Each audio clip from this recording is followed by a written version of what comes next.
He's like, Kevin doesn't drink. I'm like, yeah, I know. This is the longest I've gone without going out in my life.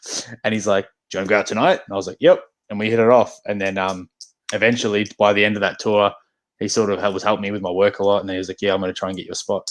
So, yeah, shout out to Joey. He really helped me out there. Wow, that is awesome, man. And he seems like quite the guy to go out and party with as well. Oh, it was perfect, yeah. How was the hangover the next day?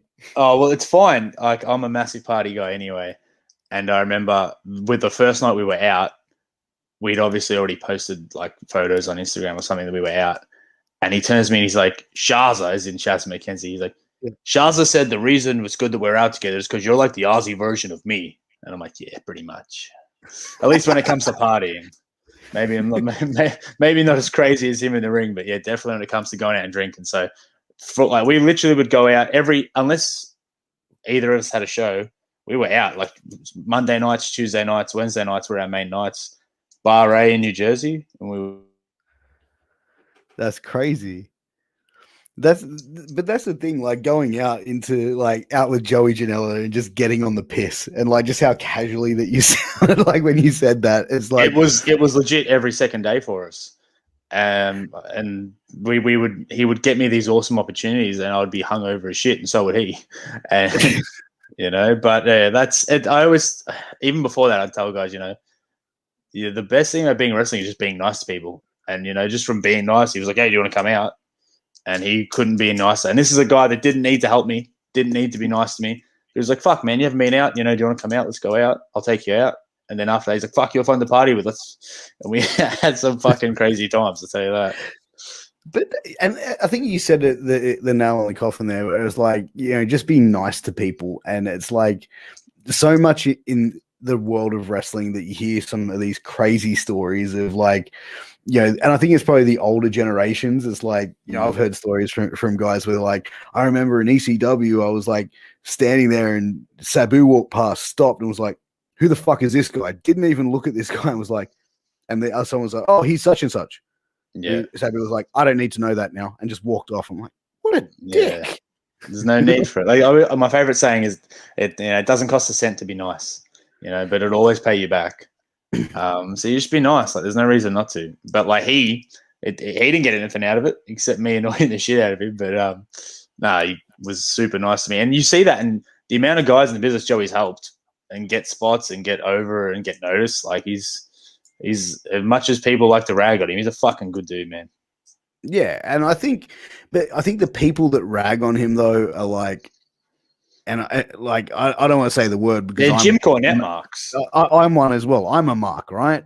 Like like if you're not in the business, like we're all fans, right? Like but you look at people, dude. Exactly, man. Like, dude, fucking seriously, you're talking to the choir here. But I think people, they look at wrestling literally, and they take what they see and they run with it. Like they go, "I know it's a work. I know, but he's a dickhead." Oh, like whenever I see that, I kind of like engage in like Twitter wars with people going, "Really, tell me more how this person wronged you." You know what I mean? Yeah. Just because I love fucking... I've seen it in person. Like the Cornette fans come for him, and then it's either them or it's like it's just people buying into hype or whatever it is. But nah, fuck what they say, man. I'll fucking take a bullet for that guy. He's a good dude. He put his balls on the line for me more times than he needed to. Man, absolutely. Like, sounds like a great dude. But you're matching GCW. Who did you wrestle? Like, was it a multi-man or? Yeah, we had it was a 6-way fuck fest. Jesus. I'm kind of scared to ask who was in the match. Yeah, no, it was Wheeler Yuta, G Raver, Facade. I feel bad. I'm gonna forget Brandon Kirk. Oh, nice. What's that for me? Fuck, there's one. Oh, Dasher. Fuck, Clax. Is Clax? What's his name? Connor Claxton? Nah, not Connor Claxton. Clax, Dasher. Fuck, I'm gonna kill me. Poor dude. He's a good dude too. I can't remember his fucking working name, but yeah, it was 6 of us. Man. G-Raver was a legend too. He took my fucking JX Plex like a champ. He's a great dude, man. I've had the chance of interviewing him, man. He's a great human being. Yeah, another one that people just see online and they'll be like, even just from looking at him, they'll be like, "Oh, I don't know, man. He's a fucking top dude." You know, but again, like these guys are in spots they don't need to be giving to me.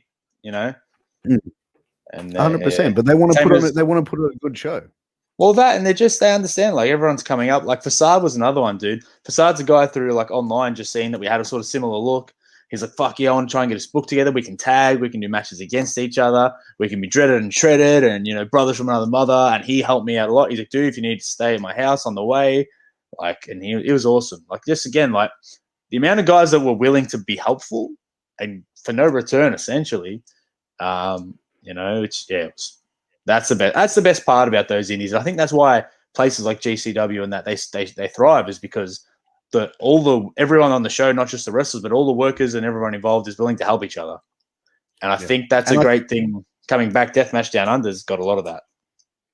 But that's the thing. I think, and we talk about previous generations of wrestling, right? So like there's so many like stories you hear of guys like, I'm not going to job to this guy or trying to fucking pull someone's push from underneath them. And I think in this generation, and you know, I'm from Sydney, so my promotion that I go see a lot of shows is like PWA, and seeing how their promotion is, which is very interactive with the fans, but it's like you get that sense of like community almost. And it's from friends I've spoken to over in the US that they get that same sort of feeling from like GCW shows and some other promotions where it's like you could feel like a shift in the way I think politics in wrestling have probably changed, where people are more like we benefit from working together and building the brand and the product up as opposed to just trying to get ourselves fucking over. Yeah, and I think that old mentality was when there was a bunch of territories that were paying money and there was reasons for that. And now that, or once those things sort of stop, and especially in Australia, you know, the business, especially after TV, the business really died down. People aren't making thousands of dollars a week from wrestling. So it became a necessity. It was like, well, we have to work together. Yeah, I completely get where you're coming from. Like people, you got to work together and able to make the product overall better. Yeah, because everyone's selfish and just take it. Well, then, yeah, and there's nothing to take from in the end. Oh, 100%. But, you know, you went from GCW and then went over and also wrestled for CZW as well. You know, and you got to, I think you faced Casey Navarro. I believe he was in the match. I remember actually watched the match not too long ago.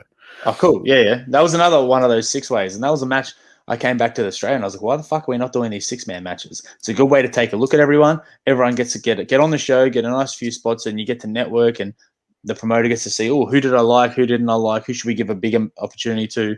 And yeah, that was the first time I got to meet Casey Navarro and work with him. And he was, again, another cool dude, man.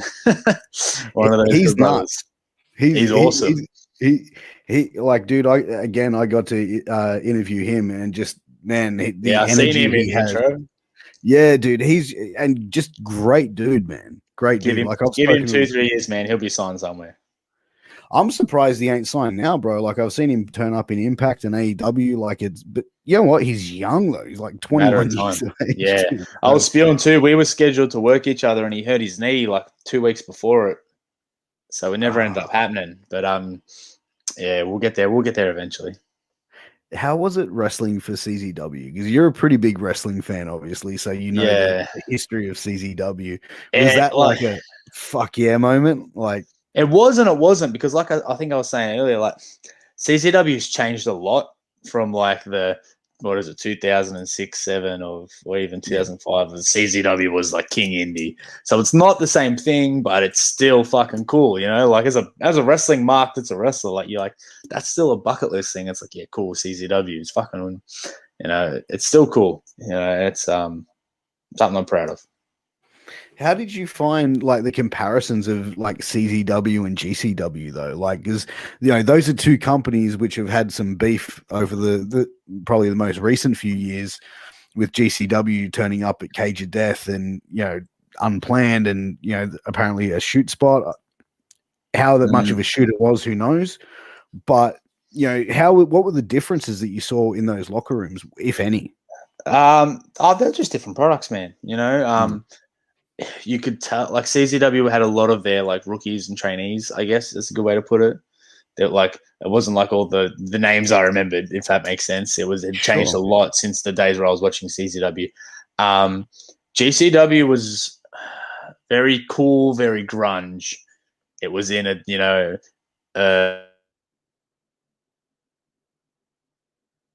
we were planning this spot for the match, and the guy's like, "Yeah, we'll dive here," and I'm like, "The chair's up against the ring. There's no guardrails. How the fuck are we going to dive?" They go, "Oh, they'll move. They love it. They'll move." Some of them will sit there and they'll take the dive with us. I'm like, what? And I'm up there and I'm like, fuck, here we go. And I've jumped. And yes, sure enough, fans are just sitting there letting me jump on them. That's fucking nuts. It was completely different. Like CCW was very much more like a normal round show for at least my experience, as opposed to GCW. Although backstage was like a normal round show. When you're out there, I did my entrance. I walked along the bar. They said we're allowed to walk on the bar. They just don't want us to bump on the bar. I'm like, okay. People jumping off balconies, and it was just it was punk rock and roll. Like it was all of that hardcore wrestling. It was, but that was just the vibe. I guess I just got the experience at a good time because it felt like it was cool. It was something different for sure.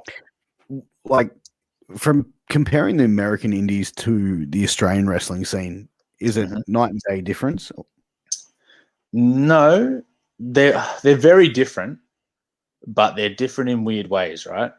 Our work rate and our level of in-ring quality is amazing. Like if on average, our indies have better quality wrestling because we're in a smaller area, we almost govern it ourselves, and we almost won't stand for it. So we try and make things better, and we won't allow poor quality products to be put on, or we won't go and work for them, for instance. And there's only so much talent here. Whereas over there,